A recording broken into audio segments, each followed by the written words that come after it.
One final purpose of art, we all know, is to document things, to leave a record for future generations of what happened and why. And yes, documentary itself is a whole medium to that end.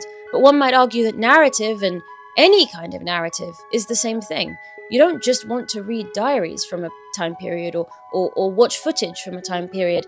Sometimes the art speaks louder than the truth. Or the lived experience. Sometimes the art is more of the lived experience than the documentary can be.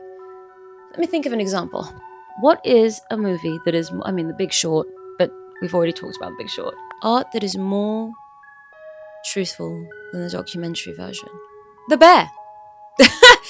The Bear does more to explain the life and traumas of chefs than you could from any Anthony Bourdain TV show, and certainly from any documentary.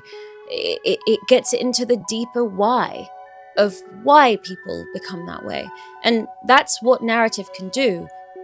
Break reality a little bit and take you back and forward in time and space. So one of the things I want to encourage you to do as you are on your creative process is to not shy away from making your art a stamp of your time. Sometimes we think we have to make something universal for all time, or that it needs to have universal themes. I like films that speak specifically to now, not only because now is when I need them, and now is when I'm watching them, but also because I love watching films that spoke to now 20 years ago. And that gives me insight into a whole different world, and what a portal to travel through, and an inspiring portal indeed. The number of times I've watched films from the 80s and the 70s that are a documentary. Dog Day Afternoon! You see, once I let go and I'm not actually thinking about it, I can think of tons of examples.